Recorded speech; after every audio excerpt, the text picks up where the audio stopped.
السلام علیکم ورحمۃ اللہ وبرکاتہ نحمده ونصلي على رسوله الكريم اما بعد اعوذ باللہ من الشیطان الرجیم بسم اللہ الرحمن الرحیم کنتم خیر امة اخرجت للناس تأمرون بالمعروف وتنهون عن المنکر وتؤمنون باللہ صدق اللہ العظیم اللهم صل على سيدنا محمد وعلى آل سيدنا محمد وبارك وسلم.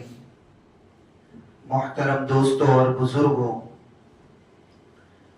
اگر ہم کائنات کے نظام اور اس میں موجود چیزوں پر غور کریں تو یہ حقیقت کھل کر سامنے آتی ہے کہ دنیا کی ہر چیز کے لیے اس کی صفت کے لحاظ سے کمال کے دو درجے ہوا کرتے ہیں.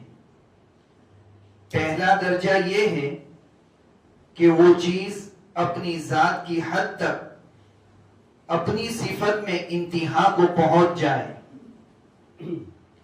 اور دوسرا یعنی کمال کا اعلیٰ ترین درجہ یہ ہے کہ اس کی وہ صفت اتنی طاقتور اور شدید ہو جائے کہ اس کا اثر اس کی ذات سے نکل کر دوسروں تک پہنچے اور وہ اپنے ارد گرد موجود چیزوں کو بھی اپنے ہی رنگ میں رنگ دے. اس کی واضح مثالوں پر غور کیجئے. برف کا پہلا کمال یہ ہے کہ وہ اپنی ذات میں انتہائی درجے کی ٹھنڈی ہو، لیکن اس کا دوسرا اور اصل کمال یہ ہے کہ وہ صرف خود ٹھنڈی نہ رہے بلکہ اپنے پاس موجود دوسری چیزوں کو بھی ٹھنڈا کر دے. اسی طرح آگ کا پہلا کمال یہ ہے کہ وہ خود پوری شدت کے ساتھ گرم ہو اور دہک رہی ہو، لیکن اس کا دوسرا کمال یہ ہے کہ وہ اس حد تک محدود نہ رہے بلکہ اپنے آس پاس کی سرد اور ٹھنڈی چیزوں کو بھی اپنی حرارت سے گرما دے. بالکل یہی حال خوشبو کا ہے. کستوری کا پہلا کمال اس کا خود خوشبودار ہونا ہے، لیکن اس کا اعلیٰ کمال یہ ہے کہ وہ جس محفل میں رکھی جائے وہاں بیٹھنے والوں کے لباس اور سانسوں کو بھی معطر کر دے. محترم بزرگوں، بالکل یہی معاملہ نیکی اور بدی، مومن اور کافر کا ہے. ایک نیک انسان کا پہلا کمال اول یہ ہے کہ وہ اپنی ذات میں نیکی کا مجسمہ بن جائے، اس کا عقیدہ مضبوط ہو، اس کے اعمال پاکیزہ ہو اور وہ ذاتی طور پر گناہوں سے بچ جائے. لیکن اس کا دوسرا اور عظیم تر کمال ثانی یہ ہے کہ وہ محض اپنی ذات تک محدود نہ رہے بلکہ اس کی نیکی کا اثر چھلک کر معاشرے تک پہنچے اور وہ اپنے اخلاق و کردار اور دعوت سے دوسروں کو بھی نیک بنا دے. یاد رکھیے، جو صرف خود نیک ہو وہ صالح کہلاتے ہیں، لیکن جو دوسروں کو نیک بنائے وہ مصلح کہلاتا ہے، اور اللہ کے ہاں مصلح کا درجہ بہت بلند ہے. قرآن مجید نے سورہ آل عمران کے 10ویں اور 11ویں رکوع میں اسی حقیقت اور کمال کے ان دونوں درجات کو بڑی خوبصورتی اور ترتیب کے ساتھ بیان فرمایا ہے. اللہ تعالیٰ نے پہلے ایک مومن کی ذاتی کمال یعنی کمال اول کا ذکر کرتے ہوئے ارشاد فرمایا، اے ایمان لانے والو، اللہ سے ڈرو جیسا کہ اس سے ڈرنے کا حق ہے، اور تم کو موت نہ آئے مگر اس حال میں کہ تم مسلمان ہو، اور سب کے سب مل کر اللہ کی رسی کو مضبوطی سے پکڑے رہو اور پراگندہ نہ ہو جاؤ۔ یہ آیت ایک مومن کی انفرادی اور ذاتی زندگی کے کمال کو ظاہر کرتی ہے کہ وہ مرتے دم تک احکامات الہی کا سچا مطیع اور فرما بردار رہے اور اس کا دل خوف خدا سے لبریز اور بھرا ہوا ہو۔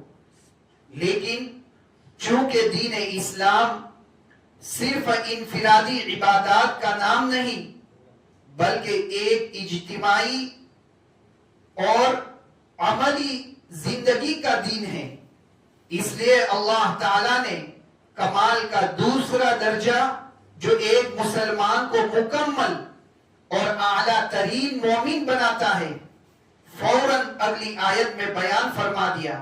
ارشاد باری تعالیٰ ہے، اور تم میں سے ایک ایسی جماعت تو ضرور ہونی چاہیے جو نیکی کی طرف بلاتی ہو، اچھے کام کا حکم دیتی ہو اور برے کام سے روکتی ہو، اور فلاح پانے والے دراصل ایسے ہی لوگ ہیں۔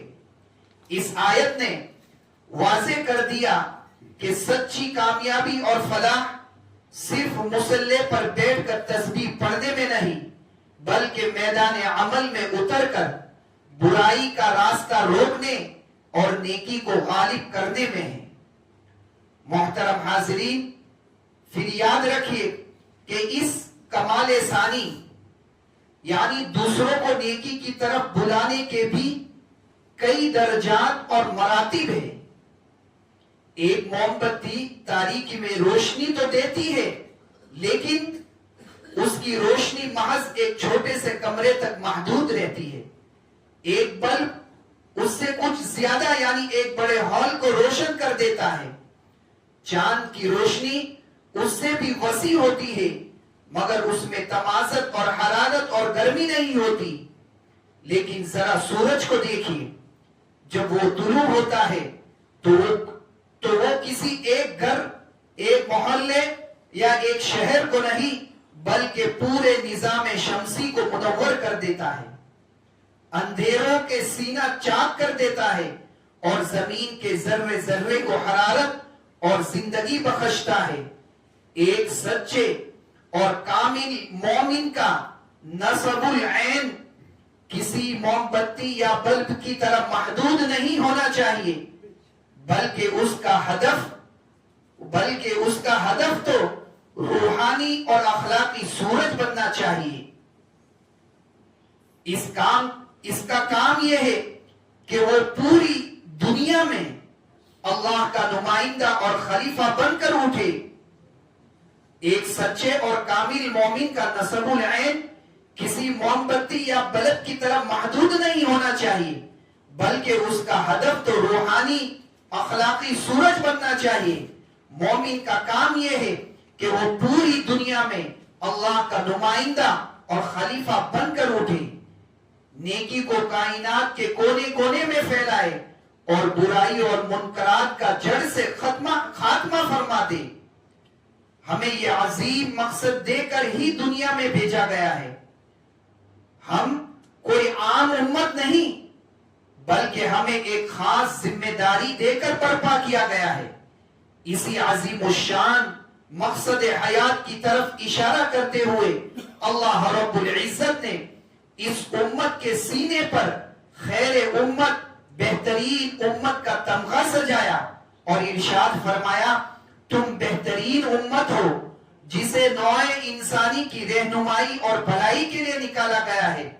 تمہارا کام یہ ہے کہ تم نیکی کا حکم دیتے ہو، بدی یعنی برائی سے روکتے ہو اور اللہ پر کامل ایمان رکھتے ہو۔ گویا ہماری اس دنیا میں آنے کا مقصد اور ہماری فضیلت کا واحد شرط یہی امر بالمعروف اور نہی عن المنکر کا فریضہ ہے۔ اگر ہم یہ چھوڑ دیں گے تو پھر ہمارے اور عام قوموں کے درمیان کوئی فرق باقی نہیں رہے گا۔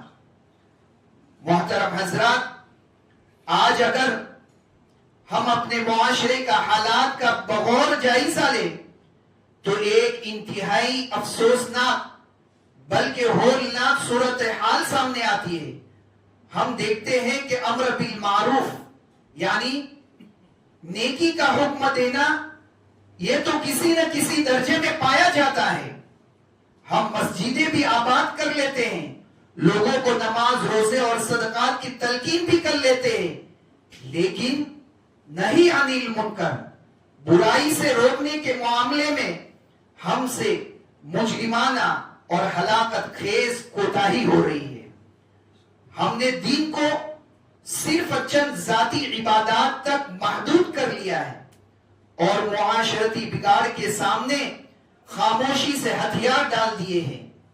آج ہمارے معاشرے کا سب سے بڑا المیہ یہ ہے کہ برائیوں پر ٹوکنے, ان کے خلاف آواز اٹھانے اور حق بات کہنے کا مزاج ہمارے اندر سے بالکل ختم ہوتا جا رہا ہے.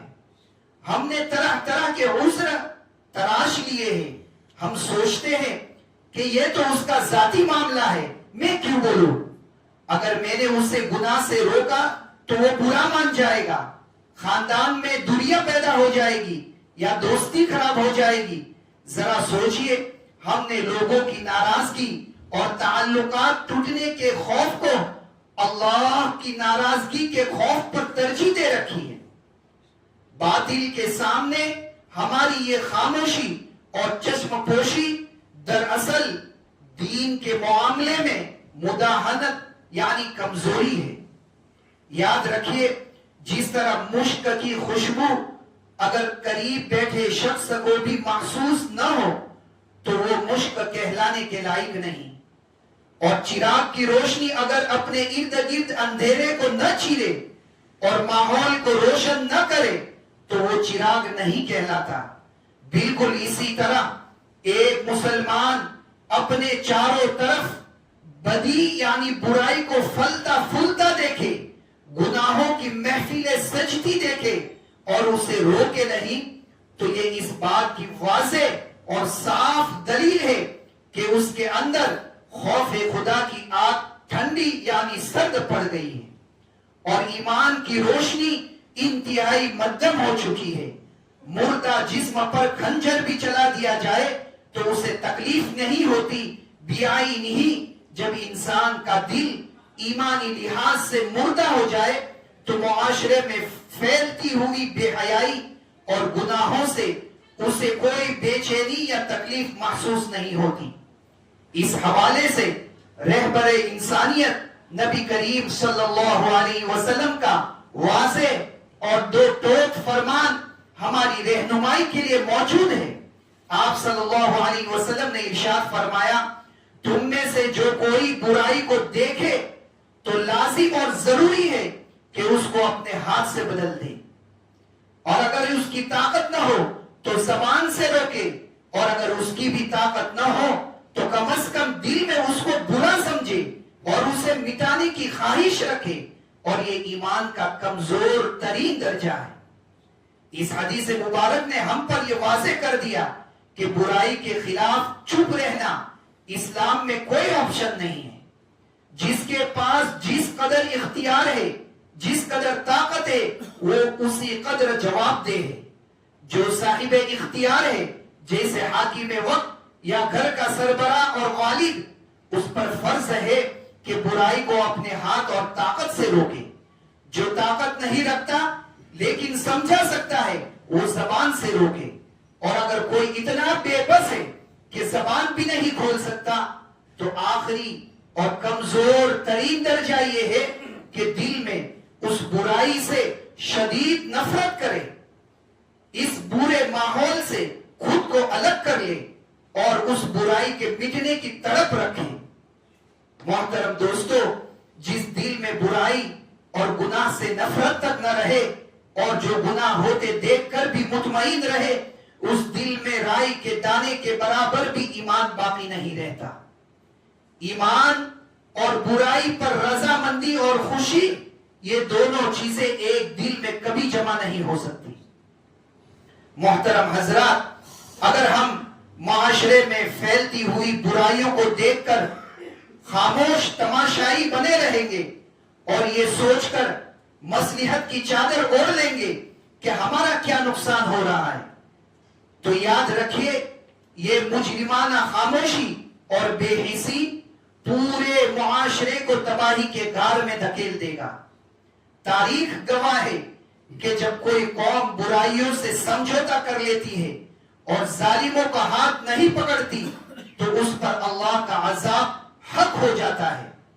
قرآن مجید میں پچھلی امتوں بالخصوص بنی اسرائیل کے زوال، ان پر ذلت و رسوائی مسلط ہونے اور ان کے ملعون قرار دیے جانے کی سب سے بڑی وجہ یہی بیان کی گئی کہ انہوں نے امر بالمعروف یعنی نیکی کا حکم اور نہی عن المنکر یعنی برائی سے روکنے کا عظیم فریضہ ترک یعنی چھوڑ دیا تھا۔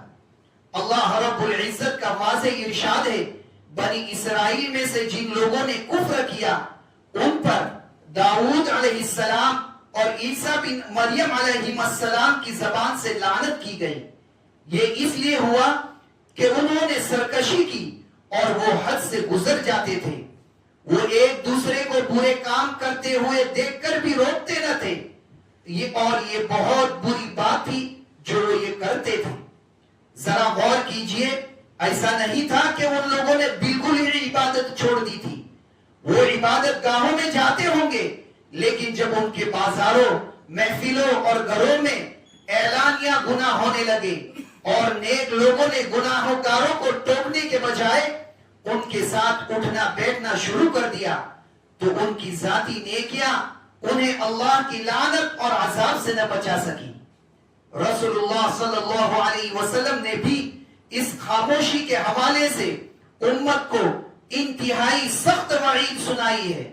جب برائیاں عام ہو جائے اور نیک لوگ انہیں روکنے کی طاقت استطاعت رکھنے کے باوجود خاموش رہے تو پھر عذاب صرف گنہگاروں تک محدود نہیں رہتا، بلکہ وہ ظالموں اور نیکوکاروں کو سب کو اپنے لپیٹ میں لے لیتا ہے۔ مسند احمد کی روایت ہے، آپ صلی اللہ علیہ وسلم نے ارشاد فرمایا، اللہ عام لوگوں کو خاص لوگوں کے برے اعمال کی سزا نہیں دیتا۔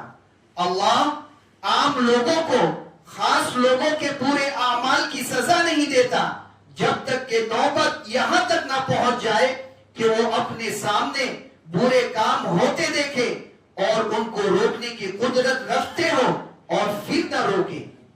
جب وہ ایسا کرنے لگتے ہیں تو اللہ خاص اور عام سب پر عذاب نازل کرتا ہے۔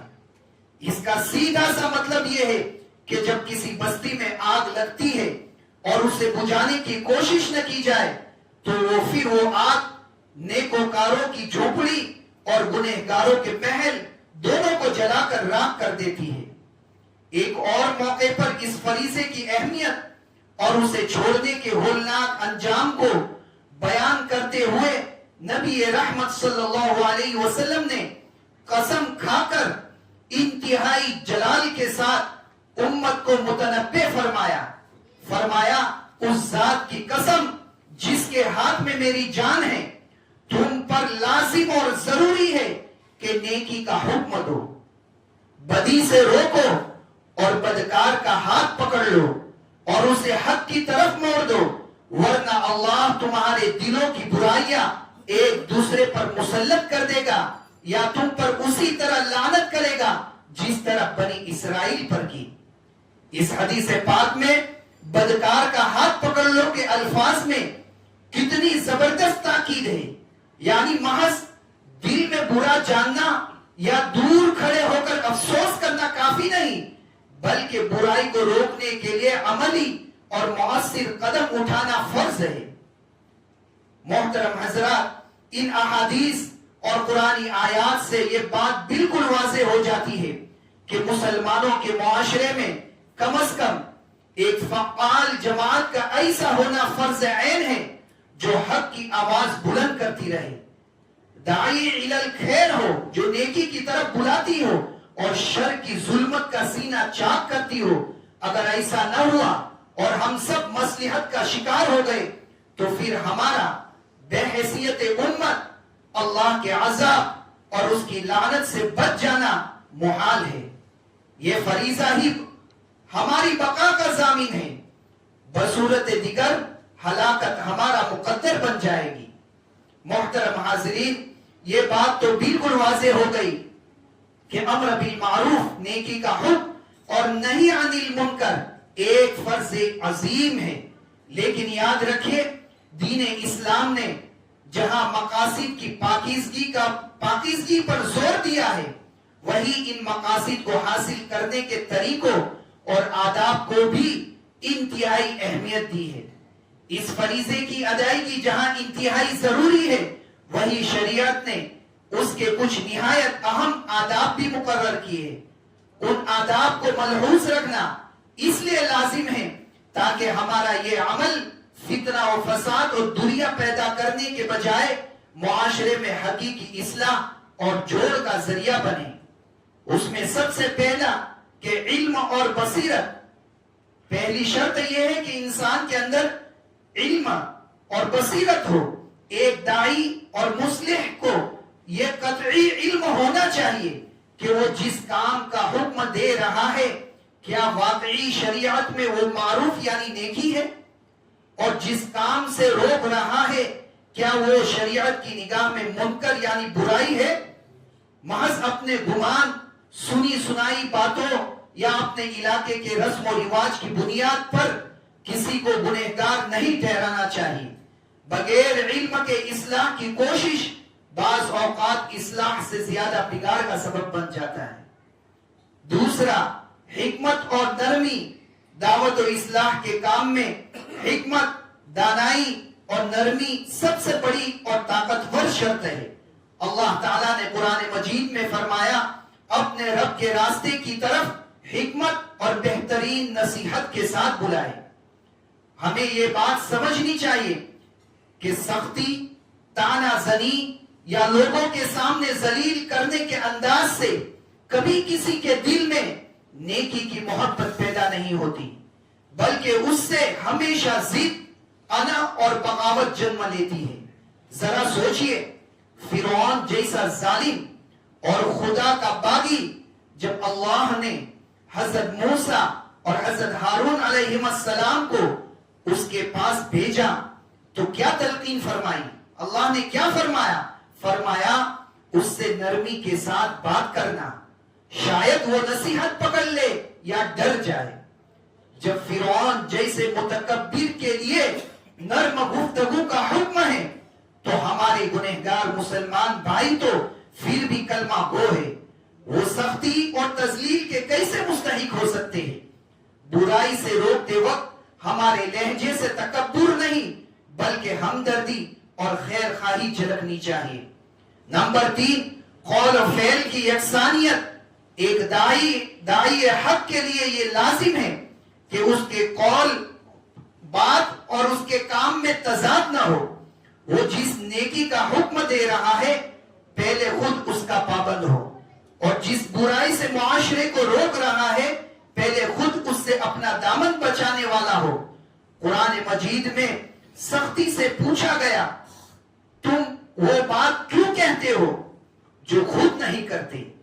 یاد رکھیے جو بات صرف زبان سے نکلتی ہے وہ کانوں تک رہتی ہے، لیکن جو بات عمل کی بھٹی سے کندن بن کر دل سے نکلتی ہے وہ سیدھی دلوں پر اثر کرتی ہے. محترم حضرات، نمبر 4 ہے کہ ہم صبر اور استقامت پر رہے. جب انسان حق بات کہتا ہے، لوگوں کو نیکی کی طرف بلاتا ہے اور ان کی من مانیوں اور برائیوں پر ٹوکتا ہے تو اسے پھولوں کے ہار نہیں پہنائے جاتے. اس راستے میں طعنے ملنا، مخالفتیں ہونا اور تکالیف کا آنا انبیاء کی سنت اور سنت الہی ہے. حضرت لقمان نے اپنے بیٹے کو یہی نصیحت کی تھی کہ اے میرے بیٹے، نماز قائم کر، نیکی کا حکم دے، برائی سے روک، اور جو مصیبت تجھے پہنچے اس پر صبر کر. ایسے کٹھن حالات میں مشتعل ہونے اور غصے میں آنے کے بجائے صبر، برداشت اور استقامت سے کام لینا ہی اعلیٰ ترین درجے کے مومن کی اصل پہچان ہے. اور نمبر 5، اخلاص نیت. اس تمام جد و جہد کا محور اور مرکز صرف اور صرف اخلاص ہونا چاہیے. امر بالمعروف اور نہی عن المنکر کا مقصد اپنی چودراہٹ قائم کرنا، اپنی علمیت کا رعب جھاڑنا یا کسی گنہگار کو نیچا دکھا کر اپنی پارسائی ثابت کرنا ہرگز نہ ہو، بلکہ یہ عمل خالصتاً اللہ کی رضا کے حصول اور اس کے بندوں کو جہنم کی آگ سے بچانے کی تڑپ اور درد مندی کے تحت ہونا چاہیے۔ محترم حضرات، آج سب سے یہ درد مندانہ گزارش ہے کہ آج ہی سے اپنے گھروں، اپنے حلقہ احباب اور اپنے محلے سے اس عظیم فریضے کا آغاز کریں۔ برائی کو دیکھ کر خاموش تماشائی نہ بنے، بلکہ اپنے حصے کا کردار ادا کرتے ہوئے حکمت اور محبت کے ساتھ لوگوں کو اللہ کے دین اور نیکی کی طرف بلانے کی فکر کرے۔ اللہ پاک ہمیں صحیح معنوں میں خیر امت بننے کی توفیق عطا فرمائے اور ہمیں اس عظیم فریضے کو اس کے تمام تر آداب اور شرائط کے ساتھ ادا کرنے کی توفیق بخشے۔ آمین یا رب العالمین، وآخر دعوانا الحمدللہ رب العالمین۔